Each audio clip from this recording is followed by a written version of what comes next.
Years for that average, and you must be a sanctioned bowler. Bobby Stockman now on his third ball, looking to pick up 110. And he's a little left for a total of 8 in his first box.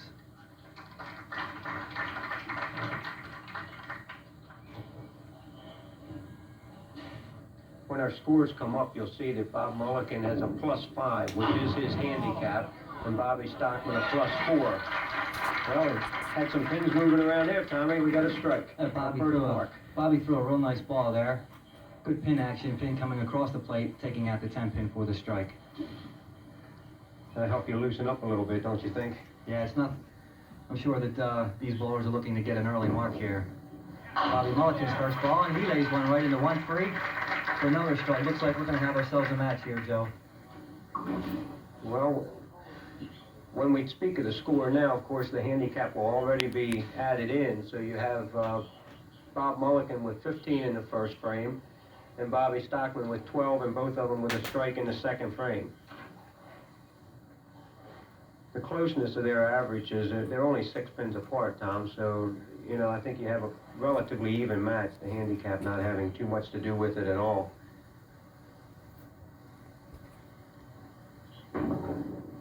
And Bob Mulligan picks up the double-headed strike. Okay, now watch, he delivers this ball very smoothly. Look at this, isn't it? Super. When you have the pins dancing like that, it makes the game a little easier, Tom. Now Bobby Stockman looking to also pick up a doubleheader. His first ball in at 1-2. Nice, has a pin spinning here on the plate. Looks like he'll be shooting the 5 pin for the spare. You know, Tommy, with the amateur duckpin tour being in existence now, going on, I guess, 7-8 months, these bowlers are gaining confidence and experience because they're bowling. There's a tour just about every weekend. And Bob Stockman picks up the 5 pin. Hey, these fellas look like seasoned veterans, you know? And maybe we could take a few lessons from them. I'm ready. Bob Stockman now throwing his count ball. And another strike. Hey, Bob Stockman now has 52 in the third with a strike in the fourth. Bob Mulligan with 35 plus in the second with a strike in the third. So we have a close match. Remember, these are one-game matches, so you have 10 frames. You don't have room for much error, and the double headers is going to play a big part. Bob Mulligan now didn't quite get that one out. Kind of laid that one down a little bit, just off the head pin in the 3-pin pocket. He has a tough shot now to pick up the spare. Now remember, he's counting on the second strike with this ball. And he takes out the 1 and 8. Okay, Bob Mulligan with 59 in the third to Bobby Stockman's 52. Bob Stockman has a strike in the fourth.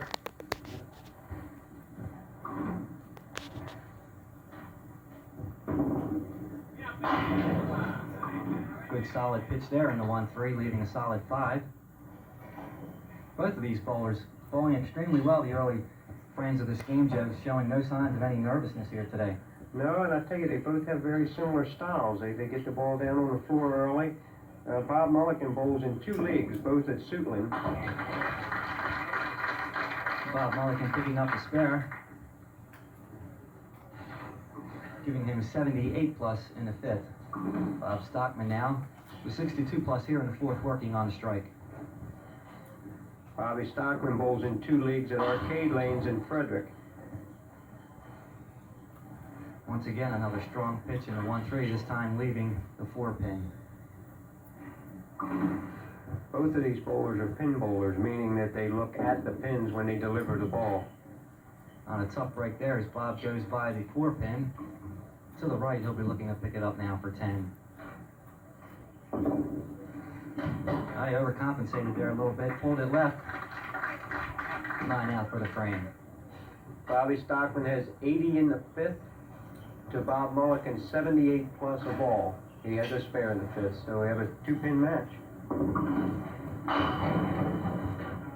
Let's go get it. Okay. There it goes. There's that old adage, Joe, you miss a single, you come back and throw a strike. Never fails. Seems to be written into the rule book.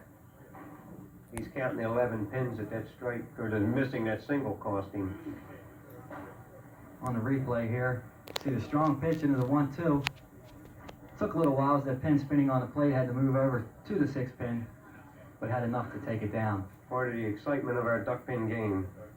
Here's Bob Mulliken now working in the 5th box.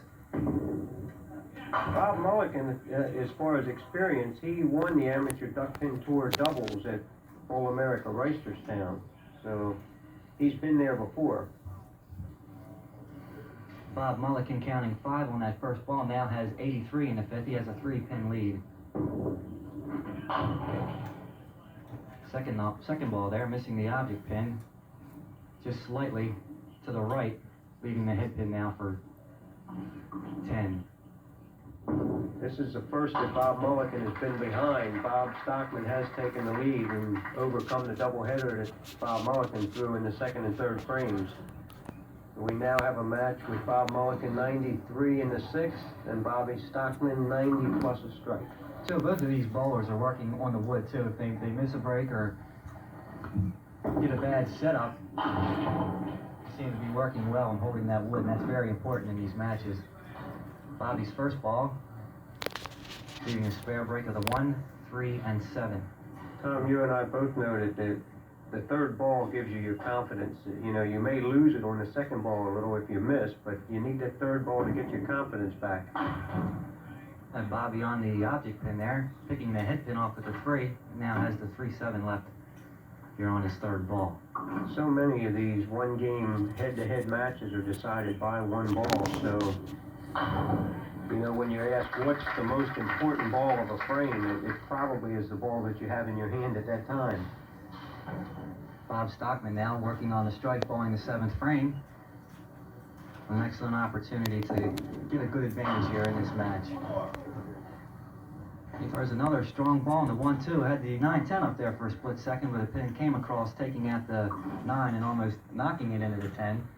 You're looking to pick up this spare here for the 10 count on the strike. Yeah, it's getting a little late in the game. He has a chance to take a pretty good lead at this point. This is a big pin. Just missing it to the right there. Ball fell off the lane, kind of ran out of room there at the last second. And once again missing it to the right. Bobby with a 6-pin lead after the 6th frame, now rolling in the 7th. Okay, in the 7th frame, Bob Stockman has 108 to 102 for Bob Mulliken. Missing that single gave Bob Mulliken a chance to stay in this match. Once again, the 1-2. This Bob Stockman has really been consistent with the first ball. He's been in the pocket on every first ball, keeping it in the 1-2. Bobby's high single game is 224. Very nice game. Shooting the 5-pin, hits it squarely, picking up the spare, marking here in the 8th box. Gives Bob Stockman 118 plus in the 8th.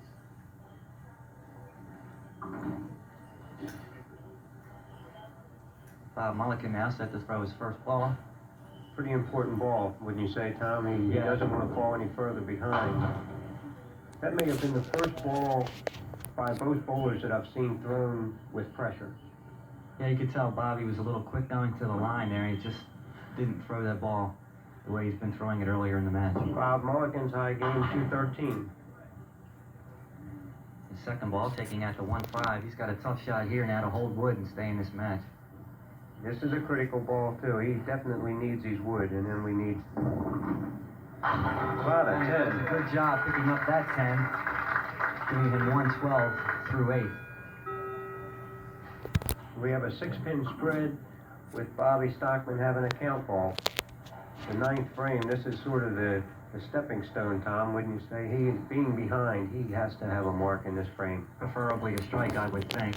And once again, the ball goes off to the left, leaving the 3-9 for the spare break. This is one of the tougher spare breaks to shoot, Joe.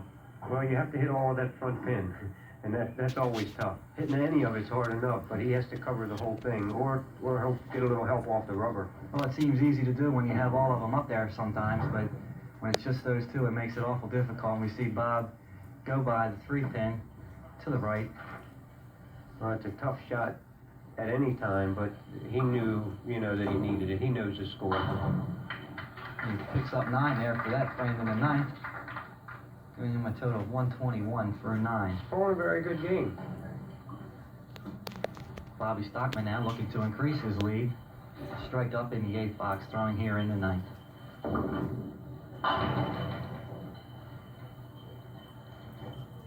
Once again, Bob throwing off to the left of the head pin, leaving the 139 for the spare break. And there you see our score. Bob Stockman with a 14-pin lead. And he recovers nicely on that second ball, picking up the spare. And he's just about to close Bob Mulligan out here, Joe. Yeah, he is. He's got 135 plus in the 9th, which gives him a 14-pin lead. And he's going to finish the game, which is going to put more pressure on Bob Mulligan.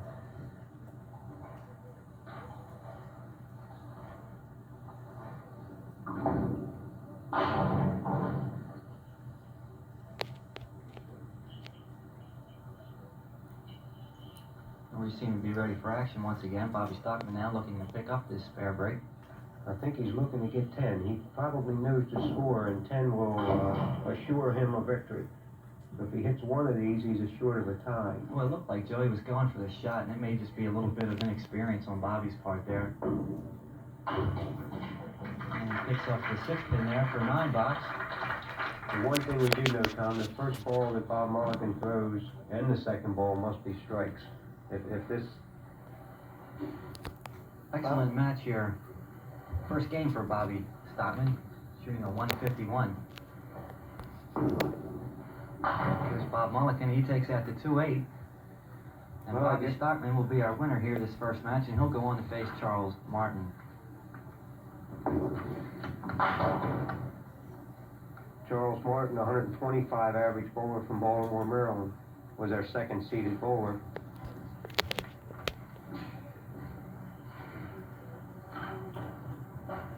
Bob Mulligan now getting set for his third ball here in the 10th box. And he takes out the 3-pin for a 7 box, giving him a final score of 128.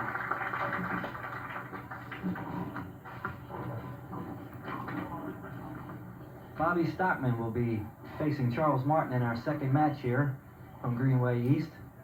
We'll have that match for you up after these messages.